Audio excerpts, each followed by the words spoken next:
ఆ విషయం తెలవక చాలామంది నేను అధ్యక్షుడినైతా, నేను అధ్యక్షుడినైతా అని భ్రమపడ్డారు. సరే భ్రమపడడంలో తప్పులేదు. భ్రమ పెట్టడంలో వి బాగా సక్సెస్ అయిండ్రు. కిషన్ రెడ్డి గారు కావచ్చు, లక్ష్మణ్ సో కాల్డ్ పీపుల్. ఎందుకంటున్నాము అనంటే నిజంగా అరే బాబు పార్టీలకు ఇట్లుంటది. పార్టీకి పనిచేసినోనికి, బట్టలు చింపినోనికి, పార్టీలో ఎవడన్నా చచ్చిపోతే శవాలు మోసినోనికి మేము రాష్ట్ర అధ్యక్ష పదవి ఇస్తాం రా భయ్! మిగతా పదవులన్నీ మీకు ఓకే. కానీ అధ్యక్ష పదవి ఇయ్యము అని చెప్పుంటే ఈ హ్మ్. ఆశావహులకు తొందర ఉండేది కాదు. కానీ దాన్ని వాళ్ళు ఆశ పెట్టి మోసం చేసిన పార్టీ బీజేపీ పార్టీ. రెండవది తెలంగాణ రాష్ట్రంలో కావచ్చు, భారతదేశంలో కూడా అందరూ ఏమనుకుంటారంటే ఖచ్చితంగా బీజేపీ పార్టీ అనేది అగ్రవర్ణాల పార్టీ అనేది వాస్తవం. ఇప్పుడు అదే తెర మీదకి తెచ్చి మళ్ళా ఒక అగ్రవర్ణపు రామచంద్రరావు గారిని కూర్చోబెట్టారు. రామచంద్రరావు గారు చాలా సౌమ్యులు.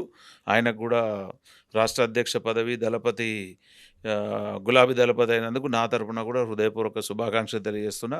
చాలా సౌమ్యుడు. నేను ఎమ్మెల్యేకి పోటీ చేసినప్పుడు కూడా ఆయన సంతకం కావాలంటే ఆయన ఇంటికెళ్ళి చాలా గౌరవ మర్యాదలతోని మమ్మల్ని చూసుకున్న వ్యక్తి రామచంద్రరావు గారు. గొప్ప వ్యక్తి.